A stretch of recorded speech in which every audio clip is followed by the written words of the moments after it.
Bonjour, eh bien, la tempête Gérard a donné de violentes rafales de vent sur la Bretagne et le long de la Manche, hein.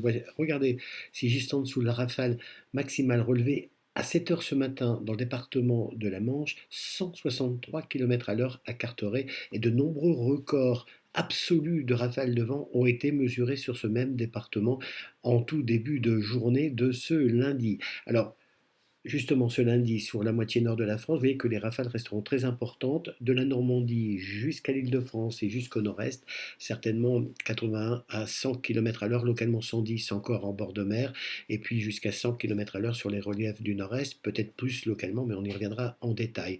Un peu moins de vent sur les Hauts-de-France, un peu moins de vent aussi pour l'instant sur la façade aquitaine, mais sur cette région, eh bien, ça va aussi changer dans les prochaines heures. En effet, regardez, pour la nuit prochaine et la journée de mardi, euh, une deuxième tempête, hein, arrive sur le golfe du Lion. Elle va traverser les régions du sud de l'Aquitaine jusqu'au golfe du Lion, puis se diriger sur la Corse.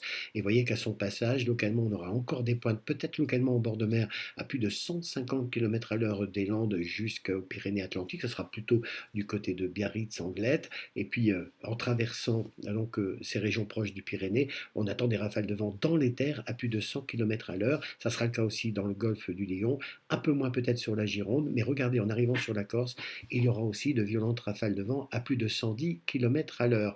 Alors, après ces 2 jours de vent très fort, de tempête, le refroidissement est déjà sensible aujourd'hui, mais évidemment, il va s'accentuer et donc, il va s'accompagner aussi de chutes de neige. Alors, ce sera le cas sur les massifs, hein, du massif central, sur les Alpes, sur les Vosges et le Jura. On attend de fortes précipitations neigeuses sur tous ces massifs, un peu moins en plaine, mais ça sera le cas peut-être sur le nord-est, un peu plus sur la Bourgogne aussi, mais partout ailleurs, eh bien, on aura soit des pluies et neiges mêlées ou un peu de neige sur l'ensemble de ces régions, principalement donc au nord de la Loire. Une situation météo donc à risque pour cette semaine. Le froid s'installe pour quelques jours, en tout cas sur la France, avec dès la nuit prochaine le retour de gelée sur de très nombreuses régions.